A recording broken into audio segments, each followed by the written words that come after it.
Alright, this is Jolie for the English Mixed Martial Arts Association with Jake, White Kong. Hadley, how you doing, bro? Yeah, man, I'm good, man. Just finished sparring with the lads here at Fearless MMA. Yeah, it's been a while since we've seen you out. You have a massive fight coming up, which we're going to speak about, but obviously we're on the MMA channel for the amateurs. Yeah. I just want you to talk about, you've obviously seen Jack, who trains here at Fearless as well, the pathway that you believe the English MMA can create. Obviously, fighting in the IMMAF before you go pro, you must be able to learn a lot. Yeah, man, obviously through the English MMA and the IMMAF and that, you can get a lot more fights in, a lot more experience in. Also, you know, you talk about like the regional amateur scene, you get a lot of pull-outs and stuff. I think with the IMMAF and the English MMA and stuff, you can't really pull out because you don't know who you're fighting and that, so it's too late, you get me? So if they get scared, it's too late, you're already there. So it's given Jack a lot of experience, Jack the Ripper, it's given him a lot of experience. I mean, he's only been training MMA now 6 months and he's had about eight or nine fights now, so fought the best in Europe. So, but that's also a testament to his work ethic and a testament to the level here at Fearless and the level here in Birmingham. Yeah, for sure. There's something about the nicknames that come out of this gym as well. White Kong's a lit one, and then Jack the Ripper, they're the best in the game.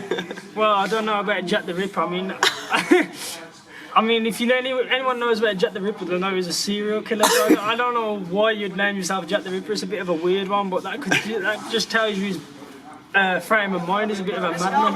Yeah, I think that's a good thing for fighting. You want people to think you're gonna go in there to kill them.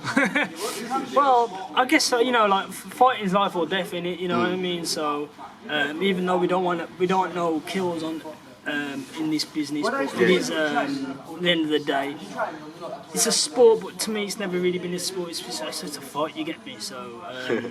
And I think that's how he feels as well. Yeah.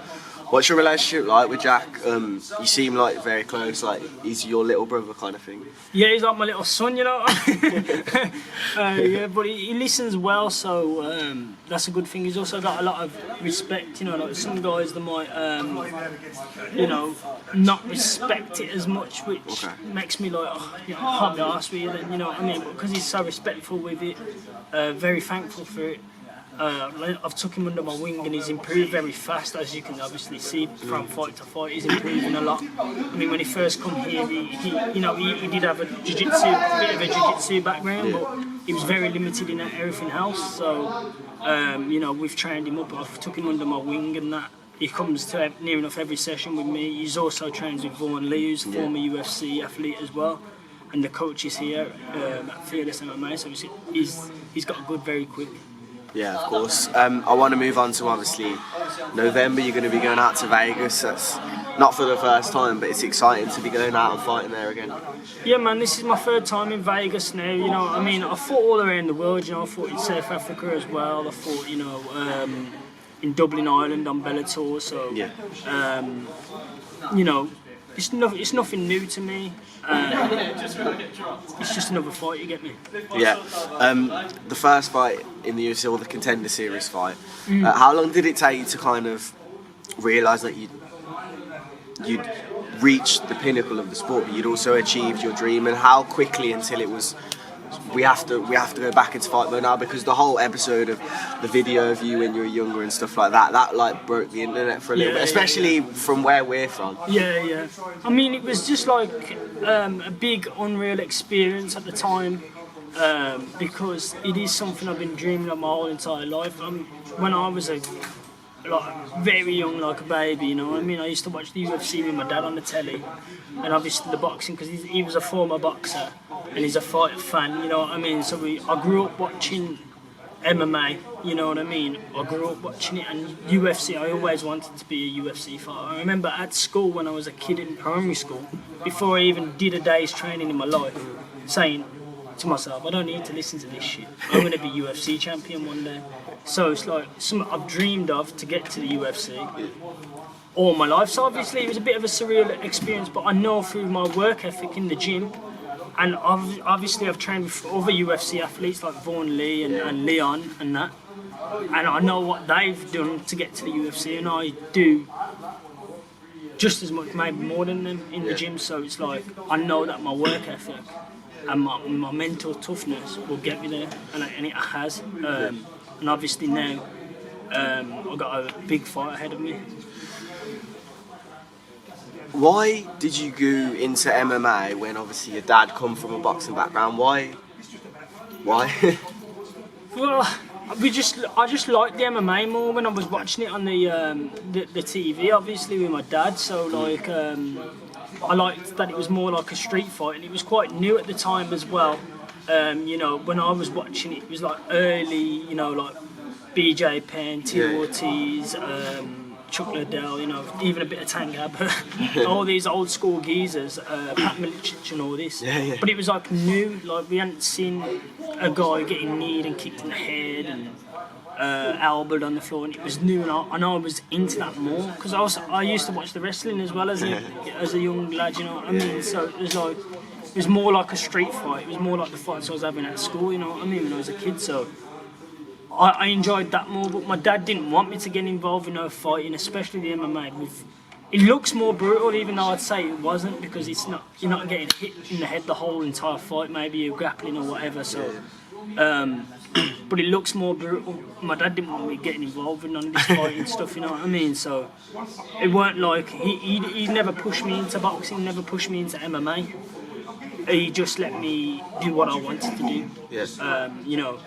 But fighting was the only thing I was good at when I was a kid at school, you know what I mean? I couldn't kick a ball, I couldn't throw a ball, I couldn't read and write, you get me?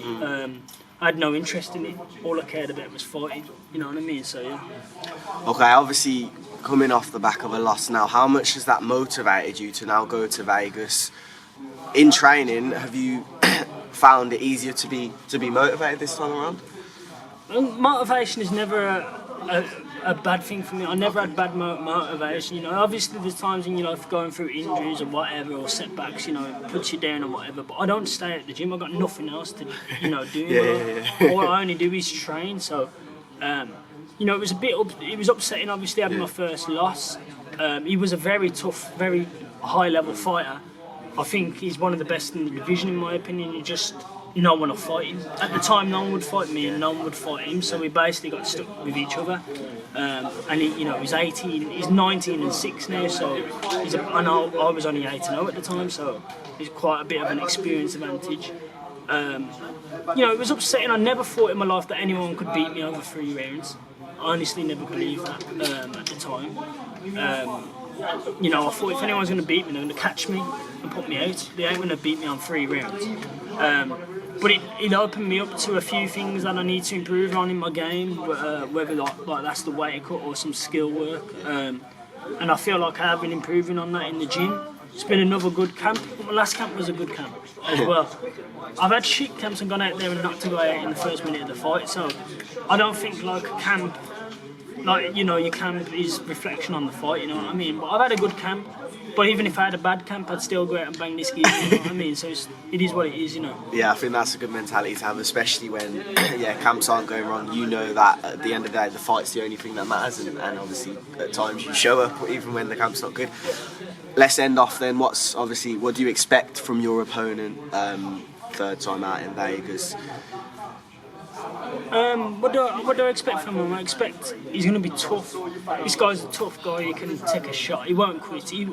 There's other guys in the division who are probably better than him skill-wise, but he won't curl his face up in the ball on the floor and just quit. He won't quit. He'll take a smacking. He'll take a good smacking. I think he'll let his arm break in the fight if I armbar him. He'll go to sleep as well in chokes, and he's a tough motherfucker. I expect him to be tough. You know, he cuts a lot of weight. I expect him to be quite big and fit for the first couple of rounds. I expect him to be tough, but toughness ain't gonna win your fights. In my opinion, he's a bit, I don't want to say it, you know, but he's a bit stupid, he's a bit dumb in my opinion, the way he fights. He fights a bit like Shanks and O'Driscoll, pretty dumb fighter, I'd say.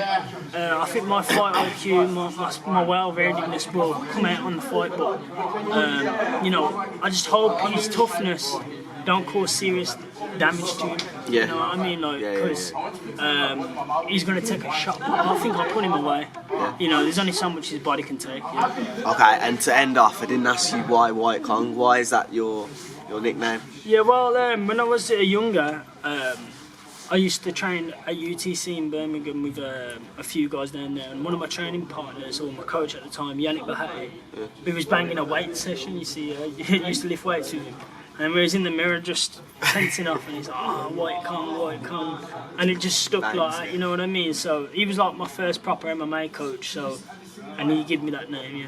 Alright, respect, bro. Respect, nice one. Dan Cassel, good to join you here at Intensity MMA. Wolverhampton sides, you're obviously the owner, head coach here, and you're also the matchmaker, owner of Golden Ticket. Good to come down here though, Dan, how are you? Yeah, welcome Joe, I'm glad you like the place. Yeah, all good, finally caught back up after the IMMAF Euros and gearing up towards Golden Ticket 21 and then the Worlds after that, so yeah, busy. Yeah, that's what we always talk about. You're a busy man, and you've just obviously announced you're now a coach of the English Mixed Martial Arts Association. So this is, I guess, the announcement video, the announcement interview. Congratulations, mate. Yeah, thank you. It was sort of, I think, verbally sort of discussed between me, Paul Reed, and Paul Kelly over in Italy. And then Paul called me last week and sort of said, should we make it official?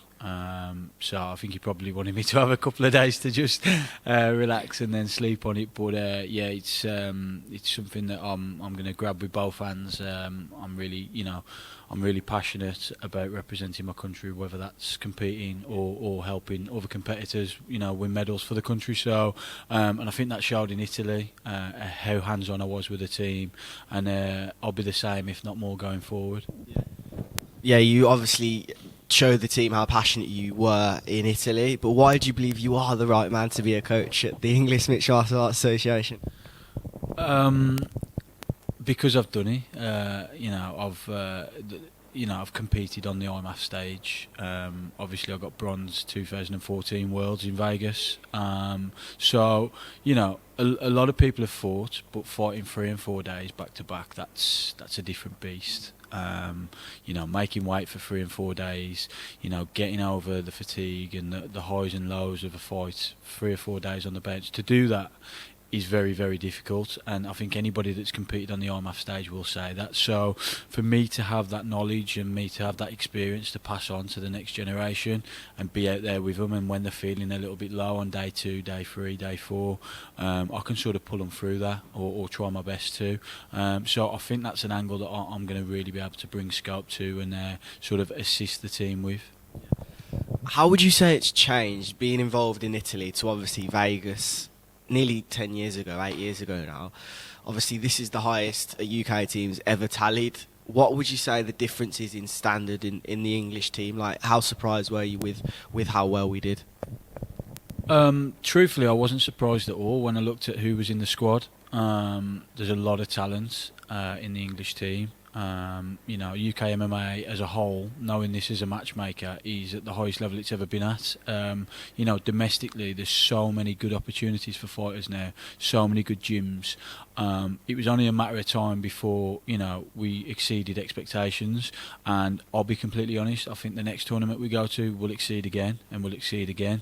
And for me, the big thing, and I have the same here with my gym, is that team ethic. I know it's an individual sport, but being part of a team and having your team behind you and feeling like you're doing something for a team, that's a massive encouragement, especially when you're feeling tired, when you're feeling low, and I think it makes people go that extra mile. How important was the team spirit? We talk about it a lot, since it was, to my standards, it was better than I could have imagined. How important is that going forward to keep contact, obviously, so that when you're in those tournaments you get that push, when you're in those fights, in the close fights as well, that they really edge you on to do as best as you can? Yeah, it's we talk about Italy, it was brilliant. Just the fact that it wasn't all about fighting, it was about 18 athletes, however many coaches, however many media individuals, all coming together as one Team England, and I think that showed I might be biased, but I think we were the loudest crowd in the stands. I think by far, and when there's a close fight, the fight, there's a couple of really close fights that our squad were involved in, and it'd take a fool not to believe that crowd cheering doesn't sway judges' decisions even at the highest level, because judges are only human, they're influenced by external factors, so I think it plays a huge part. And the other thing for me is it's a long old week, so if you've got 7 days thinking predominantly and solely about fighting, you need a break from it, otherwise you'll just burn out. The team did well, and you expect them to do better. What's your role going to be building up to the Worlds in end of January, February of next year? Well, that's yet to be discussed, really. I think that's something that I'll have to discuss with Paul Kelly and Paul Reed. I'd like to be as involved as possible. That's just the type of person I am. If I'm involved in something, I'm 110% involved. So, and again, I think you've seen that in Italy. I grabbed the training sessions, the coaching sessions by the horns and sort of just ran with it. So, leading up, I'd like to be as involved as possible. And then the minute we touch down in wherever we are for the Worlds, it'll be, I'll be rallying the troops and making sure that we're the most prepared team out there. Why do you think it's important for them, for amateurs before they go pro, from this gym, from any gym in the country, to get the experience over the European stages? Because obviously a lot of the culture at the moment, specifically in England, is that go pro, you don't need to go to the IMMAFs or anything like that.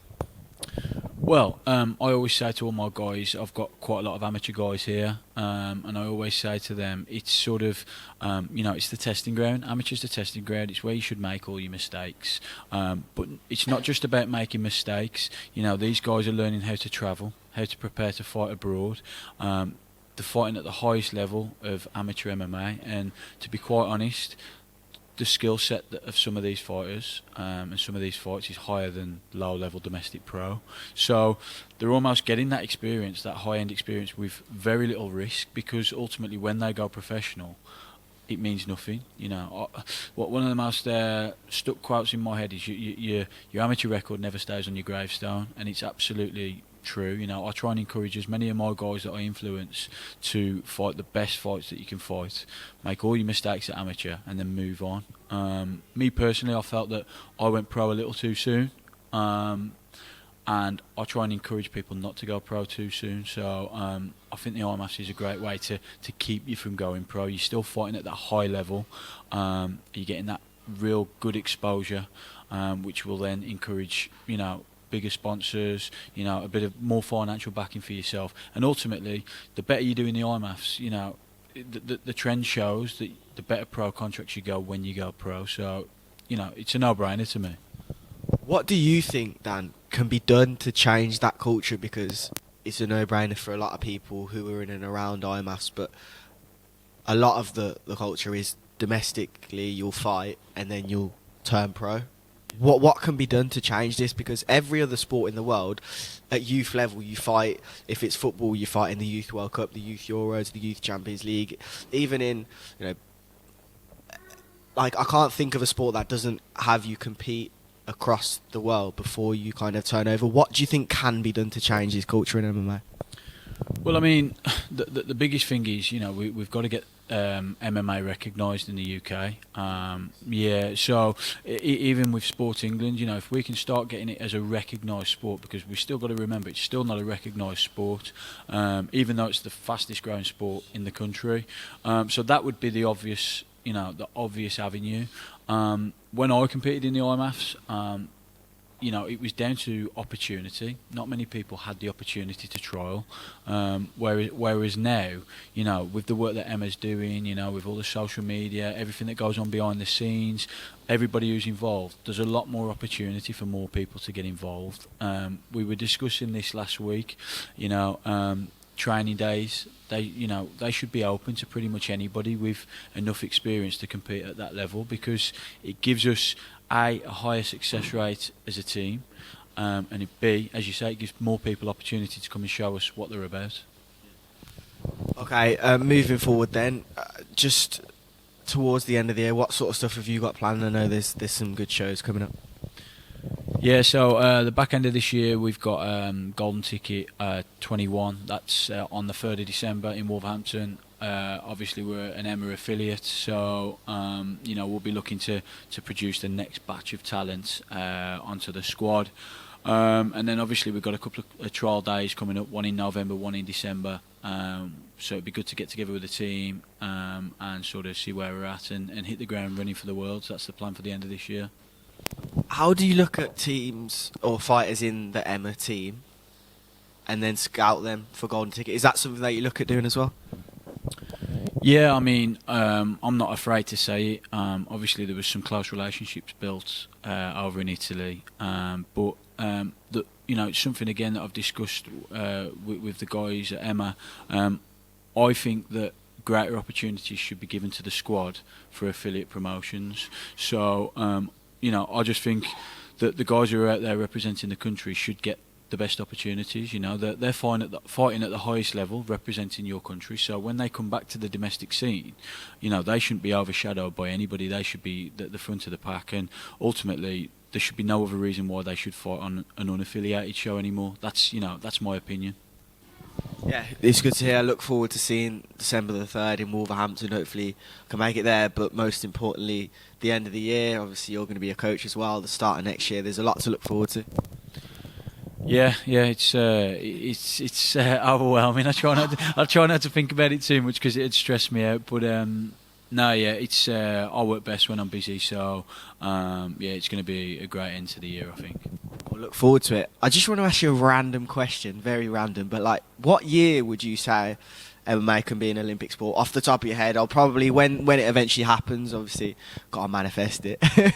And then I'll play this back when it eventually happens. When, if you had to put a timestamp on it, when do you believe the year that MMA becomes an Olympic sport will be? Well, it should be an Olympic sport now. That's the frustrating thing. But I think, if I'm honest, I think the Olympic committees sort of work 8 years ahead. So I'd probably say 2032. That's my guess. Yeah, I don't think we'll get anything before. Obviously, if we do, that's a bonus. 2032, I think. Yeah. That's 10 years of hard graft. Thanks for your time, Dan. Okay, Owen, we are back doing interviews. It's good to be in your company again. You've zoomed down here to get this interview done, so I appreciate that. First things first, how you been keeping? All right, mate. Yeah, not too bad, thank you. Good to hear. Okay, so back a few weeks now since the Europeans. Experience with Team England was something new, something that obviously you're going to be doing hopefully in the future now. Let's start off. What did you learn from that week? We've spoke since, but now you've had time to settle down. So I've looked back on the fight and been able to take away a few key factors to implement back into my training. And what we spoke about previously with how the result went and how my performance went. Me and my coaches have been able to break it down and narrow down what we think went wrong. And looking forward, are you going to do everything you can looking towards the Worlds now? Yeah, most definitely. That's I've got a fight scheduled in a couple of months, sorry. But the Worlds is selecting for the Worlds is still in my vision. And one thing that I'm striving to get selected for, definitely. Do you think with this fight, December 3rd, Golden Ticket, of course, head coach Dan Cassel will be in your corner then. Do you think that's something where you can use what you learned from the Euros, but then you can also impress for the World? So there's a lot on the line in that sense, but you're also in a better position than you have been to perform. Yeah, definitely. Competing at the IMMAFs was a great experience for me, and the calibre of competition and fighter out there is different. So I'll be looking to impress again December the 3rd on a great platform with Golden Ticket. It's the biggest show in the UK, or one of. So it's definitely something, a great place where you can showcase what you're about, and that's what I plan on doing. Good to hear. Okay, I want to talk a bit more about your background. Obviously, you come from a karate background. Yeah, that's right, mate. I was British champion, heavyweight, 16 to 18, and then I got injured and I just stopped training for some reason. Well, I suppose the injury and the time of life as well. But yeah, when this place opened, I was looking for an MMA gym to join, but I wanted somewhere with a clean slate, and luckily enough, Intensity opened right on my doorstep, and I haven't looked back since. How old are you then, for people who don't know? I'm 24. Yeah, sorry. Do you know? Yeah, I'm 24. 24. Okay, so 24, and obviously still young in terms of the mixed martial arts. You're not looking at turning pro anytime soon? Not yet. Not yet. All in good time. Like I say, I'm only 11 months into my MMA career, so yeah, I'm in no rush. Exactly, that was what I was going to get onto. It's obviously the position you're in is a good one. So why would you want to yet when there's a lot to learn? You don't need to until you're your tools are sharp enough to be. It doesn't need to be turning pro. And with the opportunities such as the IMMAFs, being a heavyweight, I know the struggles of getting a fight and getting matched. So when you go to the IMMAFs, the opponents have got no choice but to fight you unless they pull out from the competition. So that's why I've got no interest in rushing to turn pro. Keep training hard, keep trying to impress the coaches with the England team, and then they've got no reason not to select me to go abroad with them. Yeah, of course. Let's talk about December 3rd then. Obviously we've spoken about it, but just in more depth, how do you prepare your camp as well as working? Because you don't just have time to train all day, every day. So I do my strength and conditioning before I get to work. I graft at work, and then do 6 sessions a week in the gym. So yeah, it's a big ask on my body, but that's why recovery is so key, and I take my recovery very seriously as well, with hot and cold treatments, sports massages, and active recovery on my day off. But people say, how do you have time? You make time for something that you love. You make time, so it's easy when you're passionate about it. Yeah, and it doesn't stop there. You've just mentioned you go college as well, so it literally is full time for you, and to be able to chase your dream, you're doing everything you possibly can non-stop this life of yours. Yeah, it's so I go to college on a Tuesday and a Wednesday night after work, so that's why I put my strength and conditioning before I go to work, and the 2 sessions that I miss, I get one-to-one sessions booked in with the coaches that I miss. So I miss jiu-jitsu on a Tuesday, so I book in a private after when I come back from college to catch up on what I've missed, and then Wednesdays I miss wrestling, and we have a wrestling coach come in, Ranj Singh, on a Saturday and a Wednesday, so I get my wrestling on a Wednesday, but then I'll always make sure that I come in and do extra. So it's just what you do when you love something. You want to make sure that you're the best at it, and it's what we do to get to the top. That is the definition of full time. Full time, all the time.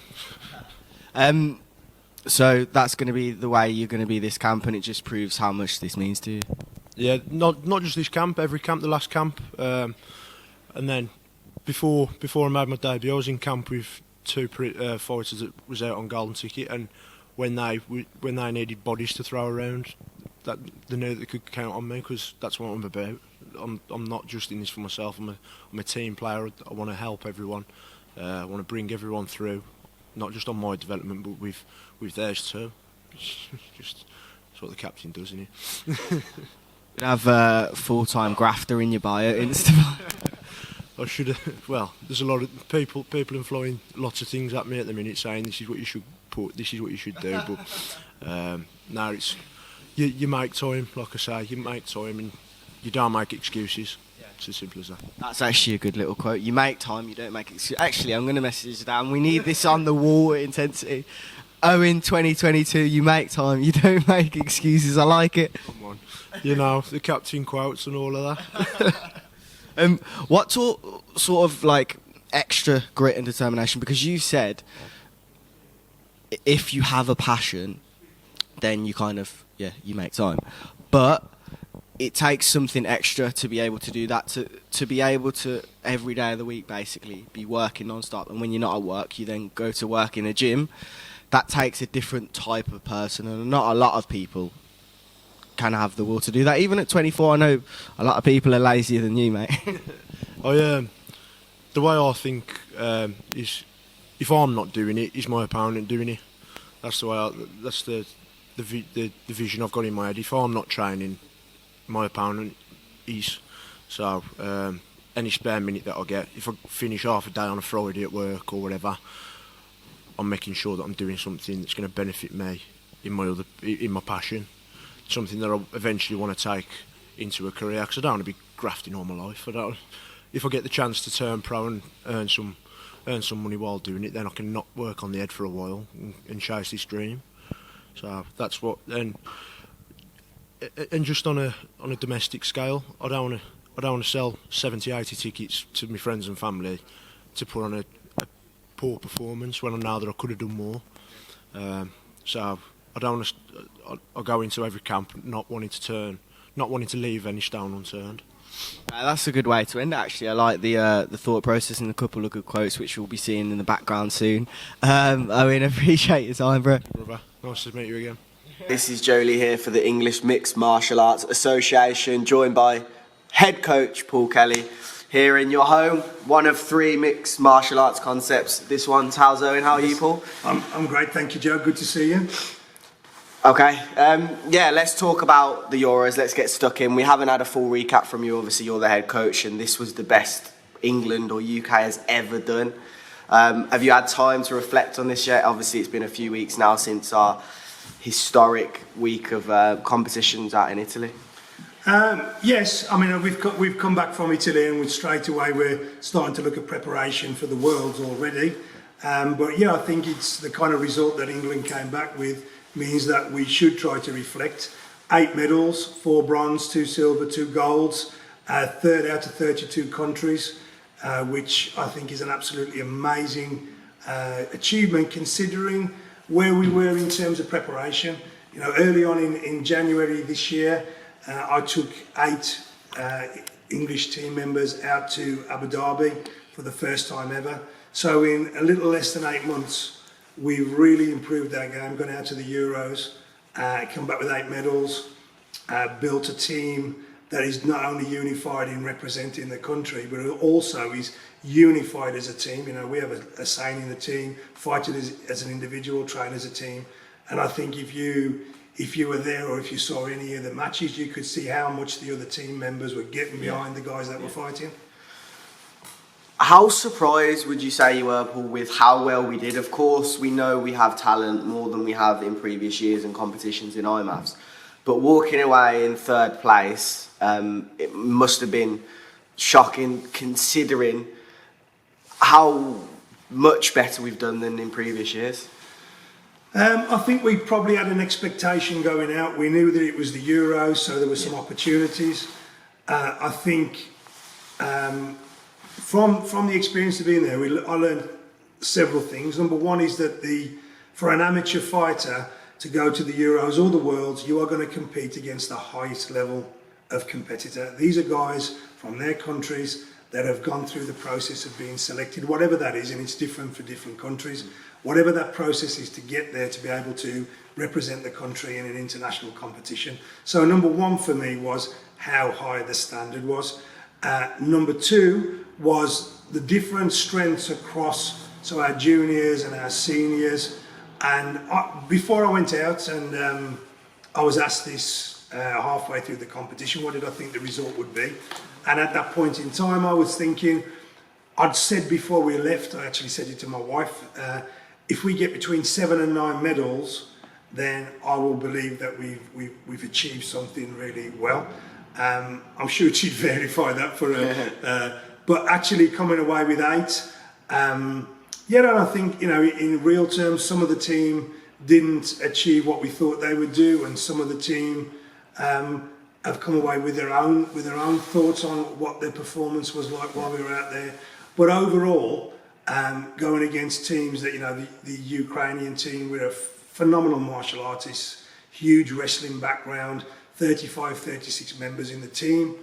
For us to go out with 18 and some of our guys were beating Ukrainians and they were beating our guys too, but being involved in it at that level, looking at different countries and seeing how their styles differed, guys that were very grappling dominated, wrestling dominated, or guys that shift and perhaps be more striking dominated. There was one guy, I think he was from Belgium, who had 4 knockouts back to back. So I think in terms of what it does for an amateur athlete, getting through the process of getting to the competition, you're going to fight against the best, and then you're putting a lot on the line, and that's experience for an MMA fighter. Who would you say you look at in that team out in Italy can go on to the Worlds next year? Is it something where everyone there, you've got to know them? We've talked a lot about team spirit in other interviews as well. Is there a lot of the guys from this that have competed and done well as well that you feel are automatically going to be fighting in the Worlds in January? Yes. I think fundamentally, if the Worlds go on in January, we've got a very short window of time. There's several considerations for me. Number one is the spaces we had in other weight brackets. Number two is that the guys that were out there are staying busy. So we know a lot of the team are fighting between the end of mid to end of November and out into early December. Yeah. So we know they're staying active and keeping themselves in a competitive nature. Because we will lose, through Christmas, December, and then shows starting up, we will lose the opportunity to see people in a competitive environment. We will run squad days. I'm about to release 3 squad days, one in November, December, and then January, prepping for expecting the Worlds to be late January. There are opportunities in there because in the seniors we get 2 picks, in the juniors we get 1 pick. But I think one of the biggest factors for me is when we're looking at amateurs coming through into that level of tournament, the fact that the existing team has, number one, and you already said it, the team spirit, which I think is critically important, that the team went out together as a team and came back as a team, whatever the result, and supported each other. And the other thing for me is that team's already had the experience of that type of competition, because it is daunting. We were in 3 cages, running multiple bouts at the same time against, lots of different fighters.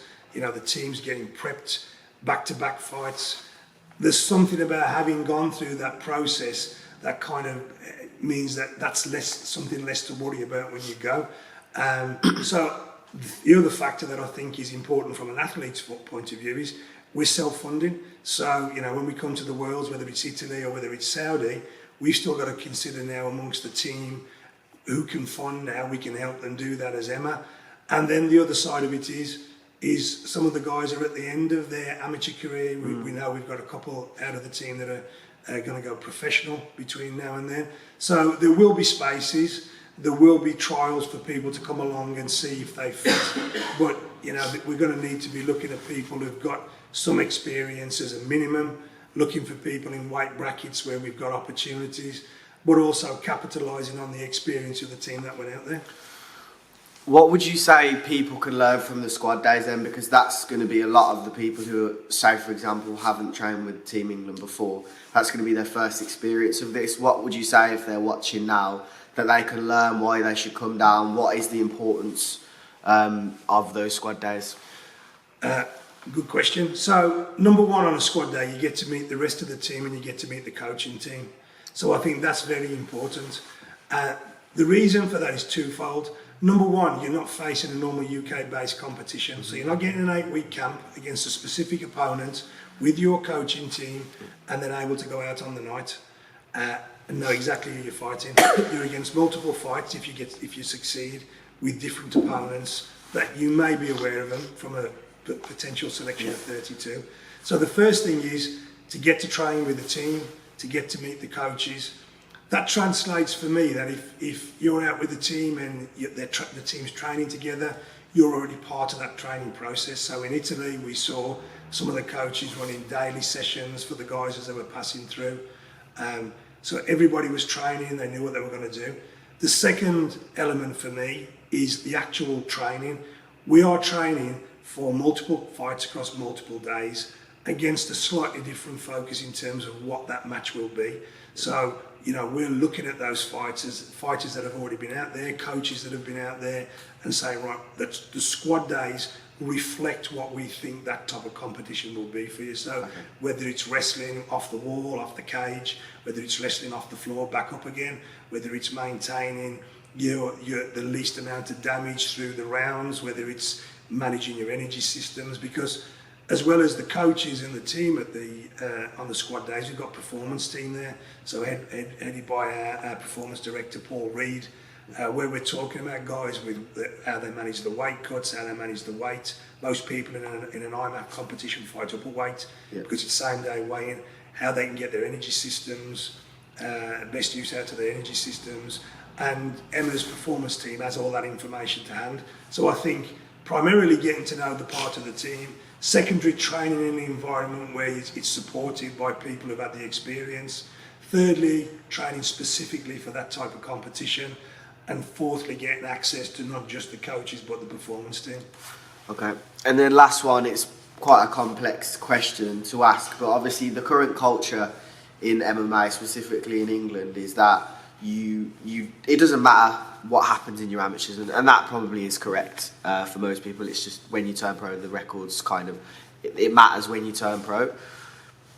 How do you change the culture for people in the future to then want to fight in likes of IMMAF tournaments? Because at the moment it's difficult for athletes all over the country and even the world to realise how much you can learn from this. How do you believe the culture can be shifted so that people can understand how important it is to get more experience on world stages before you turn over? Nice question. So number one for me is we add value. Okay. And we add value in a couple of ways. One is to give an amateur fighter exposure to a different experience, to more experience. So in real terms, we know that there are some coaches that are embedded in the idea your amateur career doesn't matter.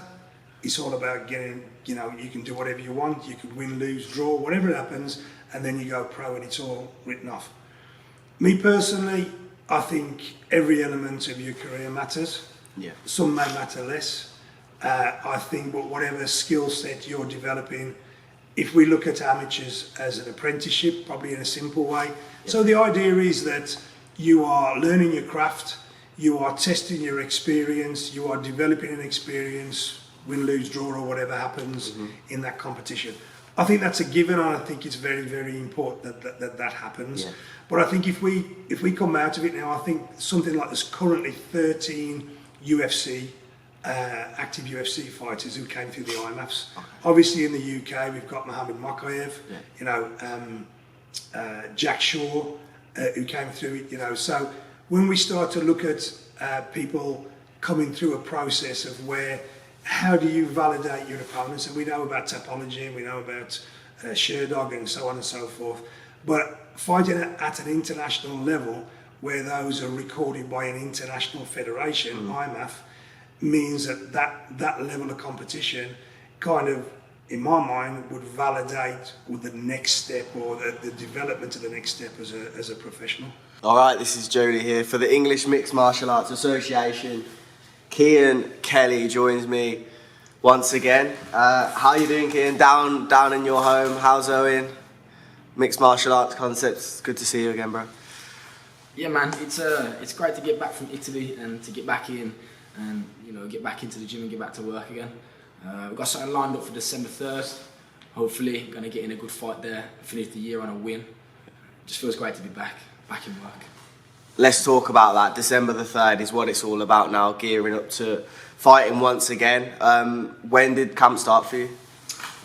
Camp started Monday. I got back just over a week ago. Had a little week to heal some injuries up. I still had a couple of injuries left over from my little fight back at the Euros. My ankle's all fixed up now. Once my injuries was healed up, I started literally Monday. back on straight from 3 sessions a day. Got back to Paul Reed. Paul Reed's, you know, the performance board director, helping me out to get my weight down, and just started ticking over straight away.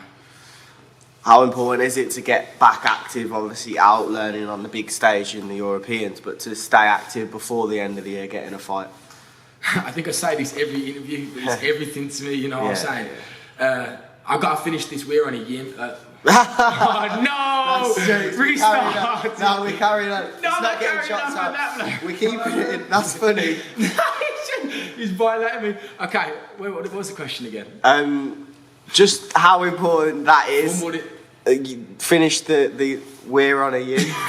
He's tight. Oh, it's not getting cut. It's not getting cut. Keep it in then. Yeah. Keep it in. To finish the we're on a year.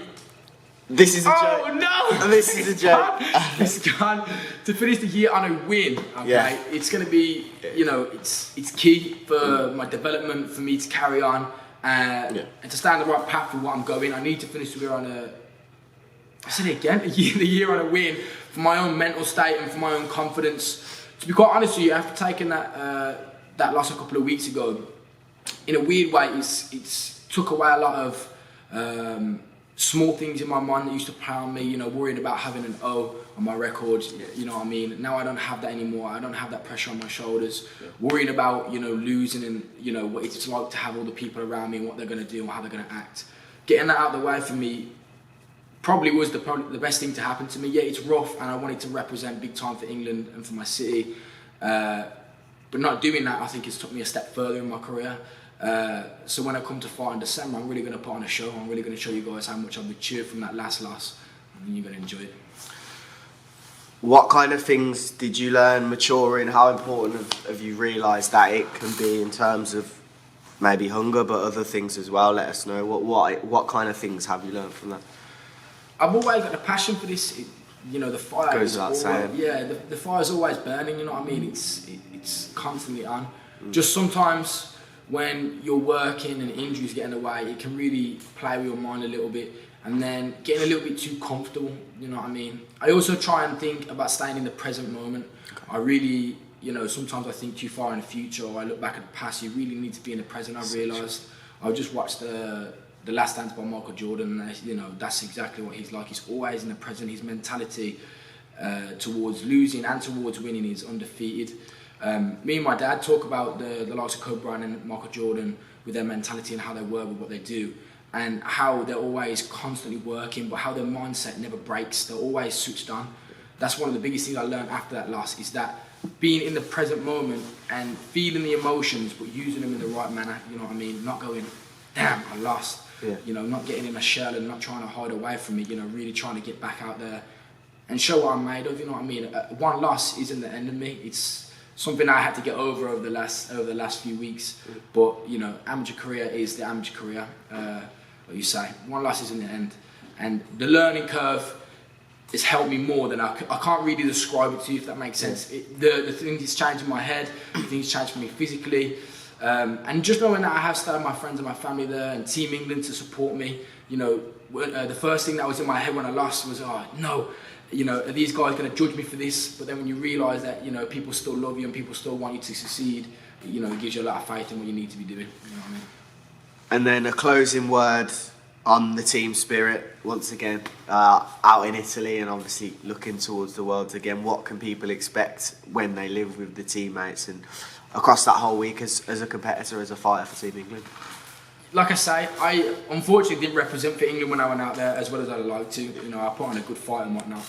But the team spirit out there was by far one of the best things I've ever been a part of, 100%. I've never, you know, people say this is an individual sport, but it really isn't an individual sport. At the end of the day, you have the team, you know, from the people like your training partners and your coaches. There are teams around you, but then to have that extra team at Team England and having a bond with those guys that I've never really had before. This isn't like football where I'm with my teammates every day, but spending that time with those guys for me was something I never felt, and it was probably one of the best weeks of my whole life.